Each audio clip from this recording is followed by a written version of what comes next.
ജോലിയിൽ നിന്ന് നിന്നെ പറഞ്ഞു വിട്ടതിന് നീ ഒരിക്കലും വിഷമിക്കാൻ പാടില്ല മോളെ.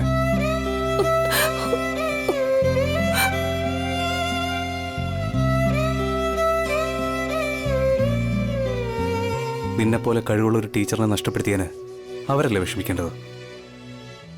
നമ്മൾ ടെൻഷൻ ആവേണ്ട യാതൊരു ആവശ്യമില്ല. അമ്മയുടെ പേരുള്ള ഒരു ഹോട്ടല് നമുക്കില്ലേ? ആ അമ്മ നമുക്ക് യാതൊരു ബുദ്ധിമുട്ടും ഉണ്ടാക്കില്ല മോളെ. അതെ ചേച്ചി, ഞാനിപ്പോ ഭക്ഷണം കൊണ്ടുവന്നത് തന്നെ എന്തിനാന്ന് വിചാരിച്ച രാവിലെ മുതൽ ഒന്നും കഴിക്കാഞ്ഞത് കൊണ്ടല്ല. ഇന്ന് മുതൽ ഭക്ഷണം ഉണ്ടാക്കി നാളെ മുതൽ ഹോട്ടലിൽ വിളമ്പാൻ വേണ്ടിട്ടാ. എന്നുവെച്ചാ ചേച്ചി ഇനി സ്കൂളിലേക്ക് വരില്ലെന്നാണോ?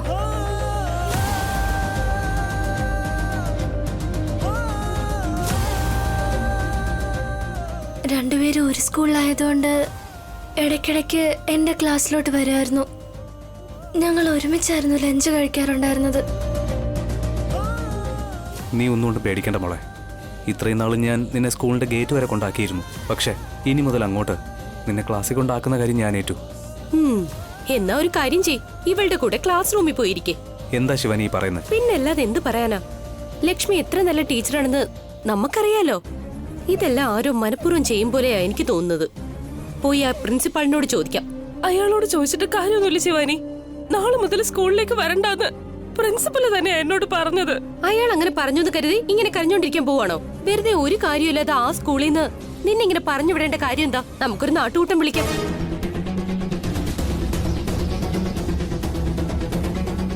അതെ ഏട്ടാ, എന്തെങ്കിലും ചെയ്ത് ചേച്ചി പിന്നെ സ്കൂളിലോട്ട് അയക്ക്. ഇവരുടെ പ്രിൻസിപ്പാളിന്റെ നാട് ഇവിടെ അല്ലെന്നല്ലേ ചേച്ചി പറഞ്ഞത്? ഒരു തവണയൊന്ന് സംസാരിച്ചു നോക്കിയാ ചേച്ചിയെ തിരിച്ച് ജോലിക്ക് എടുക്കാന്ന് അദ്ദേഹം സമ്മതിക്കും. അതെ ലക്ഷ്മി, നീ ദുർഗയ്ക്ക് വേണ്ടിയെങ്കിലും ആ സ്കൂളിലേക്ക് തിരിച്ചു പോയേ പറ്റൂ. ശിവാനി പറഞ്ഞതുപോലെ നാട്ടുകൂട്ടത്തിലേക്ക് അയാളെ വിളിച്ചു വരുത്തി നിന്നെ എന്തിനാ സ്കൂളിൽ നിന്ന് പറഞ്ഞു വിട്ടേന്ന് അയാളോട് ചോദിക്കണം. അതൊന്നും വേണ്ട ഏട്ടാ. കാരണം ആ പ്രിൻസിപ്പലിന്റെ നാട് ഇവിടെയൊന്നും അല്ല. ഏട്ടൻ അവിടെ പോയി വഴക്കിട്ടിട്ട് നാട്ടുകൂട്ടമൊക്കെ വിളിച്ചു കൂട്ടിയ ആ പ്രിൻസിപ്പലിന് പിന്നെ ഈ നാട്ടിലേക്ക് വരാൻ കഴിയില്ല. സ്കൂൾ അടച്ചു പൂട്ടേണ്ടി വരും.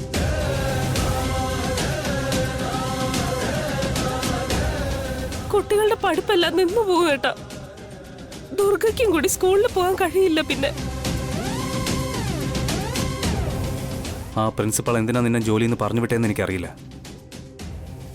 പക്ഷെ നിന്റെ ഈ നല്ല മനസ്സിന് ദൈവം നിനക്ക് നല്ലതേ വരുത്തൂ മോളെ. നീ എന്തിനാ മോളെ വിഷമിക്കുന്നത്? ഇത്രയും കഴിവുള്ള നീ വിഷമിക്കാൻ പാടില്ല.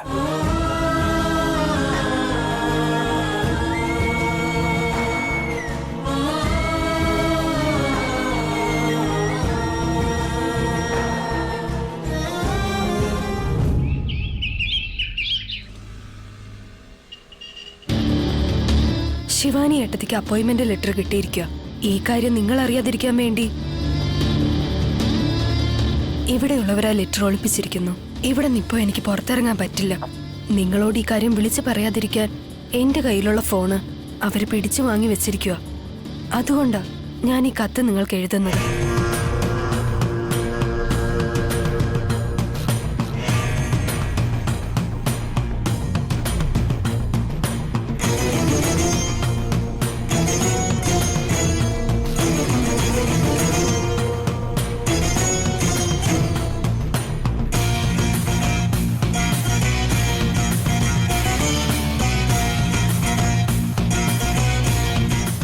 ഗീത ചേച്ചി, ഗീത ചേച്ചി, ഒന്നിങ്ങോട്ട് വരുവോ? എന്താ രത്നമേ, ഇത്രയും വലിയൊരു രൂപം ഇവിടെ ഇരുന്നിട്ട് എന്നെ പോലും കാണാതെ ഗീത ചേച്ചിന്ന് വിളിച്ചു കൂവുന്നു. ഈ വീട്ടില് കാലെടുത്ത് വെച്ചപ്പോ നിങ്ങളെപ്പോലെ ഒരേ ഒരാൾ എടുത്തോണ്ട് പോകുന്നത് പോലെ എല്ലാം നിങ്ങൾ തന്നെ കൈയടക്കി വെച്ചിരിക്കുന്നോണ്ട് നിങ്ങളെ വിളിച്ചിട്ട് എന്താ പ്രയോജനം? തുണി അലക്കി ഒരുപാട് സമ്പാദിക്കുന്നെന്ന് തോന്നുന്നല്ലോ. അതുകൊണ്ടാ നിനക്ക് ഇത്തിരി അഹങ്കാരം കൂടുതൽ. എന്റെ ഭർത്താവ് മരിച്ചുപോയെങ്കിലും കയ്യിലിട്ടിരിക്കുന്ന വളയും നെറ്റിയിലിട്ടിരിക്കുന്ന പൊട്ടും ഇല്ലാതാകുമെന്ന് നീ വിചാരിച്ചോ? നിന്റെ അഹങ്കാരത്തിനൊരു കുറവുമില്ല. എല്ലാം നന്നായിട്ട് കഴുകി ഇസ്ത്രീയിട്ടല്ലോ. ചേച്ചി തന്ന തുണി നല്ല പോലെ അലക്കിയില്ലെങ്കിലേ അതിൽ അഴുക്കുണ്ടാകില്ലേ? ഇതൊക്കെ വേണോന്ന് വെച്ച് ചോദിക്കുന്നതല്ലേ ഗീത ചേച്ചി? തുണിയുടെ മണം കണ്ടോ? മുല്ലപ്പൂവും റോസാപ്പൂവും പോലെ നല്ല മണമാണ്. വാഷിംഗ് മെഷീന് ഒരു മൂലയിൽ വെച്ച് അതിന്റെ ഉള്ളിലേക്കിട്ട് തുണികളൊക്കെ അലക്കി എടുക്കുന്നത് കൊണ്ട് നല്ല കൈകൊണ്ട് തുണികളൊക്കെ അലക്കി ഇസ്തിരി ഇട്ടാ ഒരു ചുളിവും ഇല്ലാതെ തിളങ്ങി നിൽക്കും ഗീതേച്ചി. ശ്രീദേവി ഒന്നിങ്ങോട്ട് വന്നിതൊന്ന് എണ്ണി നോക്കിക്കേ. ആ അമ്മായി ദാ വരുന്നു.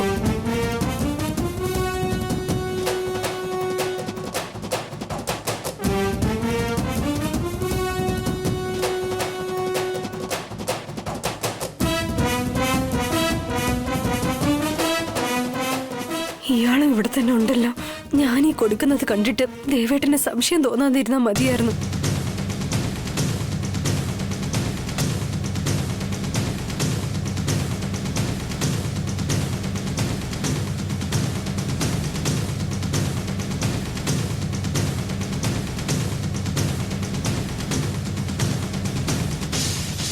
എല്ലാം കൃത്യമായിട്ടുണ്ടോ മോളെ? ആ എല്ലാം കറക്റ്റാണ്. ഇതാ എന്റെ തുണിയുടെ ഒപ്പം വേറെ ആരുടെയൊക്കെ തുണി മിക്സ് ആയെന്നാ തോന്നുന്നത്. അതുകൊണ്ടാ അമ്മായി കണക്ക് നോക്കി എടുക്കാൻ പറഞ്ഞത്. ഇത് ആരെയാണോ എന്തോ കൊടുത്തേക്ക്. മറ്റൊരാളുടെ തുണി നമുക്കെന്തിനാ തരുന്നത്?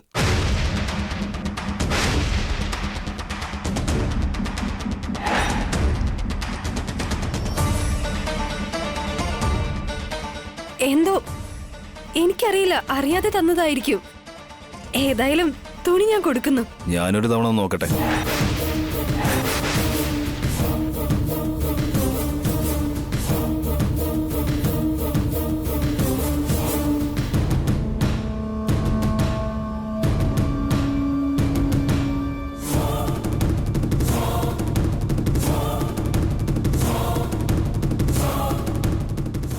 ഇത് എന്റെ ഷർട്ട് ഏതെങ്കിലും ഉണ്ടോ നോക്കട്ടെ.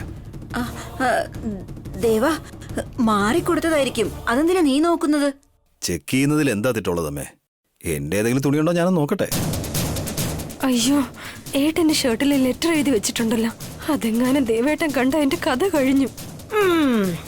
തുണിയും നോക്കിക്കൊണ്ടിരുന്നാലേ എനിക്ക് നന്നായി വിശക്കുന്നുണ്ട്. പോയി ആഹാരം എടുത്തു വെക്ക്.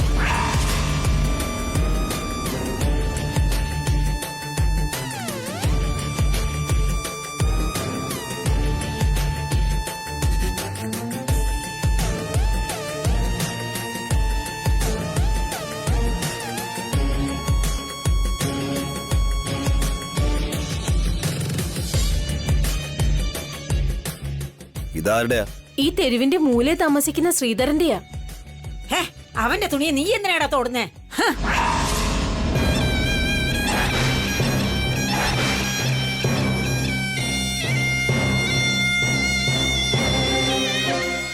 ഇസ്തിരി ഇട്ട തുണി ഇങ്ങനെ വലിച്ചെറിയുന്ന എന്തിനാ?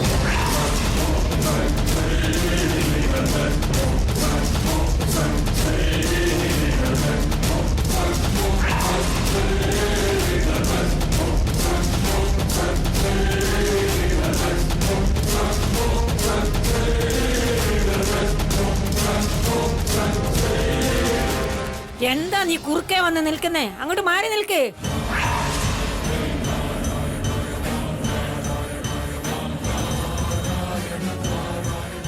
ആ ലെറ്റർ ഈ രാക്ഷസന്മാര് കാണാതിരിക്കാൻ വേണ്ടി അമ്മായി കാലുകൊണ്ട് ചവിട്ടി വെച്ചിരിക്കുക. അമ്മായി എവിടെ നിന്ന് മാറിയാ ഈ രാക്ഷസന്മാരത് കാണും?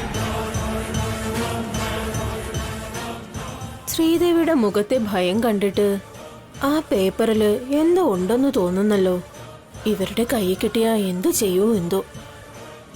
നിന്നോടല്ലേ പറഞ്ഞത്? മാറി നിൽക്കാൻ പറഞ്ഞിട്ട് കുറ്റിക്കല്ല് പോലെ നിൽക്കുന്നല്ലോ നീ. അവിടെ മാറ്.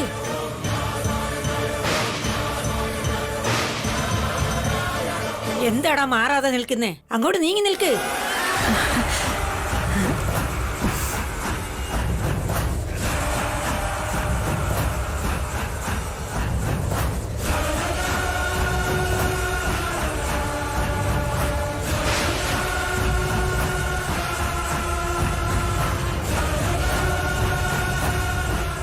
എന്താടി, എന്തു പറ്റി നിനക്ക്? ഒന്ന് മാറി നിൽക്ക. എത്ര നേരമോ? ഒന്നുമില്ല അമ്മായി, എന്റെ കാല് വല്ലാതെ മസിൽ പിടിച്ചതുപോലെ ഒരു വേദന. അതുകൊണ്ട് കാല് പെട്ടെന്ന് അനക്കാൻ പറ്റിയില്ല. നീ സത്യാണോ പറയുന്നത്?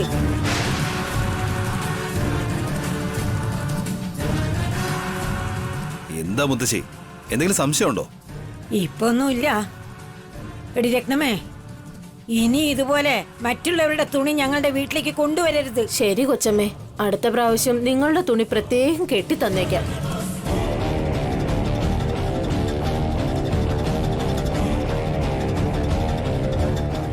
ശ്രദ്ധിച്ചു കൊണ്ടുപോകണം കേട്ടോ. ആർക്കൊക്കെ കൊടുക്കണമെന്ന് അറിയാലോ. ആ മനസ്സിലായി മോളെ. മുക്കിലുള്ള രംഗച്ചന്റെ വീട്ടിലേക്ക് ഈ തുണി കൊണ്ടു കൊടുക്കാനായിട്ട് ശ്രദ്ധിച്ചു പോകുമെന്ന് പറയേണ്ട ആവശ്യമൊന്നുമില്ല. ആ അതങ്ങനല്ല ദേവേട്ടാ. ഇനി വീണ്ടും വേറെ ആർക്കെങ്കിലും ഈ തുണി മാറ്റി കൊടുക്കാതിരിക്കാൻ വേണ്ടിയാ ഞാനങ്ങനെ ശ്രദ്ധിക്കണേന്ന് പറഞ്ഞത്. പോയിട്ട് വരാവേ.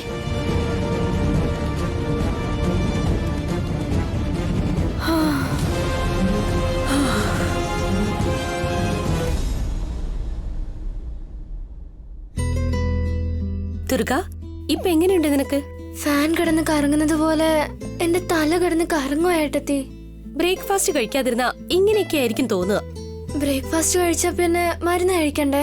അതിന് ഭയങ്കര കയ്പാ. പക്ഷെ ആരോഗ്യം നന്നായിരിക്കണമെങ്കിൽ ഭക്ഷണവും കഴിക്കണം, മരുന്നും കഴിക്കണം. അല്ലെങ്കിൽ ആരെങ്കിലും അടിക്കാൻ വരുന്നതിന് മുന്നേ തന്നെ നീ താഴെ വീഴും. മരുന്ന് കഴിച്ചോന്ന് ഇവളോട് ചോദിക്കാനാ നിന്നെ ഇങ്ങോട്ടേക്ക് പറഞ്ഞു വിട്ടത്. നീ അവളെ പേടിപ്പിച്ച് അവളുടെ അസുഖം കൂട്ടുന്ന പോലെ ഉണ്ടല്ലോ. പറയുന്നത് കേൾക്കാതെ വരുമ്പോ നിങ്ങൾ ദേഷ്യപ്പെടാറില്ലേ? അങ്ങനെ ദേഷ്യപ്പെട്ടാലെങ്കിലും ദുർഗ മരുന്ന് കഴിക്കുമെന്ന് വിചാരിച്ചിട്ടാ ഞാൻ അങ്ങനെയൊക്കെ പറഞ്ഞത്. കുട്ടികളെ പേടിപ്പിക്കുകയല്ല വേണ്ടത്, സ്നേഹത്തോടെ അവരെ പറഞ്ഞു മനസ്സിലാക്കണം.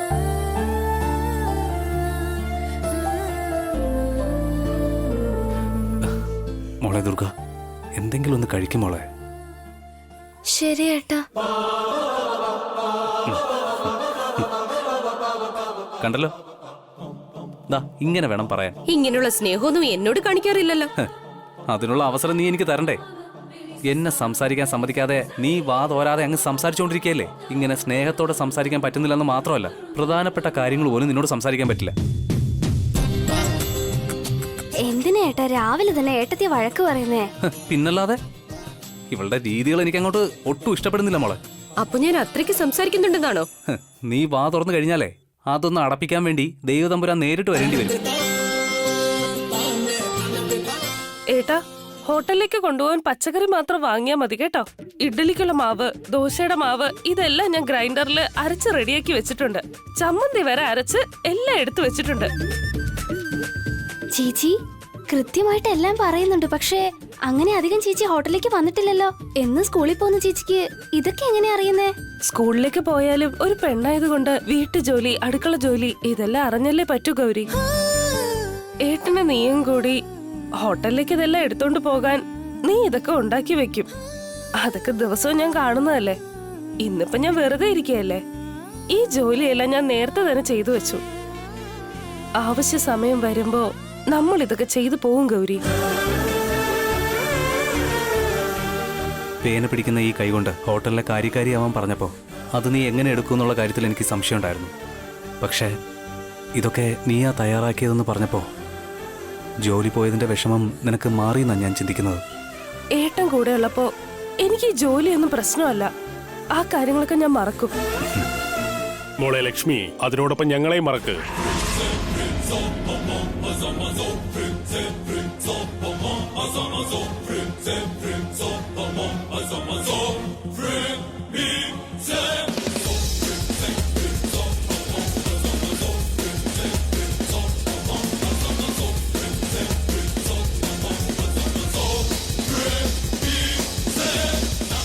എന്താ നിങ്ങൾ ഇങ്ങനെ സംസാരിക്കുന്നത്? നിന്റെ അനിയത്തിക്ക് ജോലിയില്ല എന്നല്ലേ പറഞ്ഞത്? അതുപോലെ ഞങ്ങൾക്ക് ഈ ബന്ധം വേണ്ടെന്നാ പറഞ്ഞു വരുന്നത്.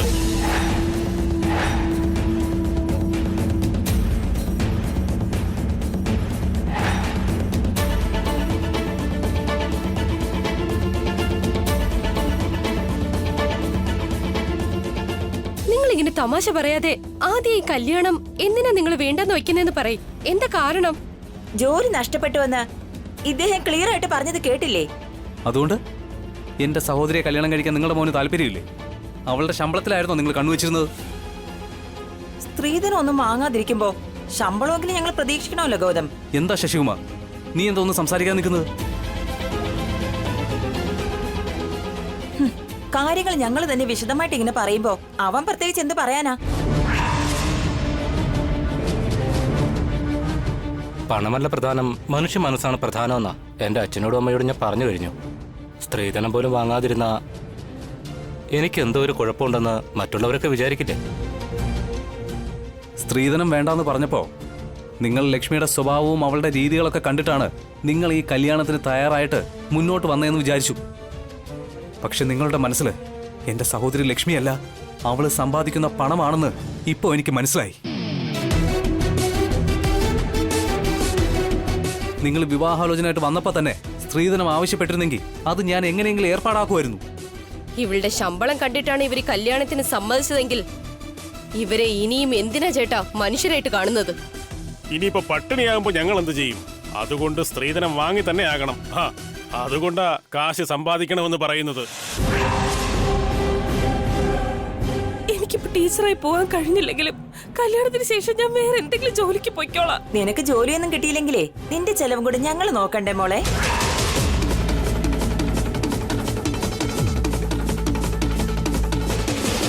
എന്തു തന്നെ ആയാലും പല പല കാരണങ്ങൾ പറഞ്ഞ് കല്യാണം ഇതുവരെ നീട്ടിവെച്ചല്ലോ. ഇനി നിനക്ക് പുതിയ ജോലി കിട്ടണം, അതുവരെ എന്റെ മോൻ നിനക്ക് വേണ്ടി കാത്തിരിക്കണം. അങ്ങനെ ആവുമ്പോ ഇവന്റെ കല്യാണത്തിന് പകരം ഷഷ്ടിപൂർത്തി നടത്തേണ്ടി വരും. അപ്പൊ കല്യാണത്തിന് ശേഷം ജോലി പോയിരുന്നെങ്കിൽ ചേച്ചി ഇങ്ങോട്ട് തിരികെ അയക്കുമായിരുന്നോ? ഈശ്വരകൃപ കൊണ്ട് കല്യാണം ഇതുവരെ നടന്നില്ലല്ലോ. കല്യാണ ബന്ധം ഉറപ്പിച്ചു എന്ന് ഈ നാട്ടിലെ എല്ലാവരും അറിഞ്ഞു. കേവലം ശമ്പളത്തിന് വേണ്ടി ഒരു പെണ്ണിന്റെ ജീവിതം നശിപ്പിക്കാനാണോ നോക്കുന്നത്? നോക്കുമോളെ, സമ്പാദ്യം ഉണ്ടെങ്കിലേ ജീവിതം സന്തോഷത്തോടു കൂടെ പോവും. മാസം 30,000 രൂപ വന്ന വർഷത്തിൽ 3,60,000 രൂപ കിട്ടും. 10 വർഷം ആകുമ്പോഴോ 30 ലക്ഷം രൂപ കിട്ടും. എന്ന് പറഞ്ഞ് ഞങ്ങൾ സ്ത്രീധനം ഒന്നും ചോദിച്ചില്ലല്ലോ. ഇപ്പോ നിങ്ങൾക്ക് അത്രയൊന്നും തരാൻ കഴിയില്ലല്ലോ. അതുകൊണ്ട് ഈ ബന്ധം ഉറപ്പിക്കാതിരിക്കുന്നതാ നല്ലത്. ആ മുഹൂർത്തം കുറിച്ചില്ലേ, ആ ദിവസത്തെ ഏർപ്പാടുകളൊക്കെ ചെയ്യണ്ടെന്ന് പറയാനാ ഞങ്ങളിവിടെ വന്നത്.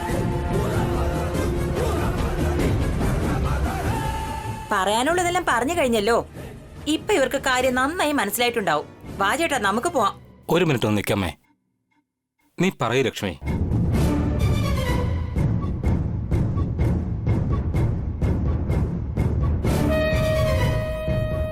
കല്യാണത്തിന് ഞാൻ സമ്മതിച്ചു എന്ന് വെച്ച് പ്രിൻസിപ്പാൾ എന്നെ സ്കൂളിൽ നിന്ന് പിരിച്ചുവിടുത്തൊന്നുമില്ല.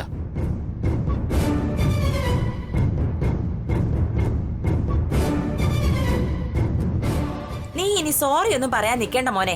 ഈ കാലത്ത് പെൺകുട്ടികളെ കല്യാണം കഴിച്ച് വീട്ടിലേക്ക് കൊണ്ടുവരണമെങ്കിലേ കോടികളാ സ്ത്രീധനം ചോദിക്കുന്നത്. അതൊന്നും ഞങ്ങൾക്ക് ആവശ്യമില്ല. കിട്ടുന്ന ശമ്പളം തന്നെ ധാരാളം എന്ന് പറഞ്ഞപ്പോ ഇപ്പൊ അതും കൂടി കിട്ടാൻ വഴിയില്ല. ഇത്രയൊക്കെ പറഞ്ഞിട്ട് പോലും ഞങ്ങൾ സ്ത്രീധനം തരാം, കല്യാണം നടക്കട്ടെ എന്നൊരു വാക്ക് പറഞ്ഞു. ഇനി എന്തിനാ നോക്കിക്കൊണ്ട് നിൽക്കണേ? ഞാൻ അവിടെ നിൽക്കുന്നു. ഇവനല്ലേ ആ കുട്ടിയുടെ മനസ്സ് വിഷമിക്കാതിരിക്കാൻ വേണ്ടി സമാധാന വാക്കുകൾ പറഞ്ഞുകൊണ്ടിരിക്കുന്നത്. നിങ്ങളിങ്ങനെ നോവിക്കുന്ന രീതിയിൽ സംസാരിച്ചാലും തിരിച്ചൊന്നും പറയാതെ ഞങ്ങൾ മിണ്ടാതിരിക്കുന്ന എന്താണെന്നറിയോ? നിങ്ങളെപ്പോലെ പണത്തിന് അത്യാഗ്രഹമുള്ളവരെ ഞങ്ങളൊന്നും ചെയ്യേണ്ട കാര്യമില്ല. എന്നെങ്കിലും ഒരു ദിവസം ഒരു നല്ല ബന്ധം കൈവിട്ടെന്ന് നിങ്ങൾ തന്നെ ഓർത്ത് വിഷമിക്കും. മോനെ ശശികുമാറെ, നിന്റെ അറിവിനും വിദ്യാഭ്യാസത്തിനും യോജിച്ച തരത്തിലുള്ള ഒരു പെൺകുട്ടി കിട്ടുക തന്നെ ചെയ്യും. വാ, നിങ്ങൾ എങ്ങോട്ടാ പോകുന്നേ? ഒരു കല്യാണം ആവുമ്പോ ആ പെൺകുട്ടി എന്തൊക്കെ സ്വപ്നങ്ങൾ കണ്ടിട്ടുണ്ടാവൂന്നറിയോ? എന്തെല്ലാം ആഗ്രഹങ്ങളുണ്ടാവും. എന്നിട്ട് ഇപ്പൊ വന്ന് കല്യാണം വേണ്ടെന്ന് പറയുന്നോ? ഇങ്ങനെ കല്യാണമൊക്കെ സംസാരിച്ച് ഉറപ്പിച്ച് എല്ലാ ഏർപ്പാടുകൾക്കും മുന്നോട്ട് ഇറങ്ങിയിട്ട് ഇപ്പൊ അതൊന്നും വേണ്ടെന്ന് പറഞ്ഞ് തോന്നും പാങ്ങ് നിർത്താനായിട്ട് ലക്ഷ്മിയെ മാത്രമേ നിങ്ങൾക്ക് കിട്ടിയുള്ളൂ. ഞങ്ങൾ ഇങ്ങനെ പറയാതെ പിന്നെ എന്തു പറയണം? ഞങ്ങളല്ല പറയേണ്ടത്, നാട്ടുകാരെല്ലാം പറയണം. ആദ്യം നിങ്ങൾ നാട്ടുകൂട്ടത്തിലേക്ക് വാ. ശിവാനി,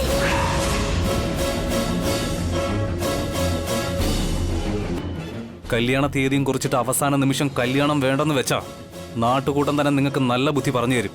അങ്ങോട്ട് പോവാ. ഏട്ടാ,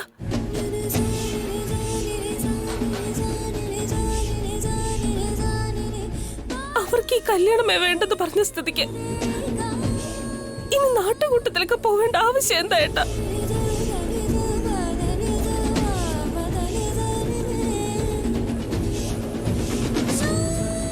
കല്യാണം എന്തുകൊണ്ടാ നിന്നു പോയെന്ന് നാട്ടുകാരൊക്കെ അറിഞ്ഞിരിക്കേണ്ട ചേച്ചി. പക്ഷേ അവിടെ നമുക്ക് ന്യായം കിട്ടോ? അവിടെ എന്റെ വല്യച്ഛൻ മാത്രമല്ല ഉള്ളത്, നാട്ടുകൂട്ടത്തിൽ വേറെ മുതിർന്ന ആൾക്കാരും ഉണ്ട്. ഇവർക്കെതിരെയായിരിക്കും അവര് സംസാരിക്കുന്നത്. വാ ചേട്ടാ. ശരി, നാട്ടുകൂട്ടത്തിൽ വെച്ചാണെങ്കിൽ അങ്ങനെ.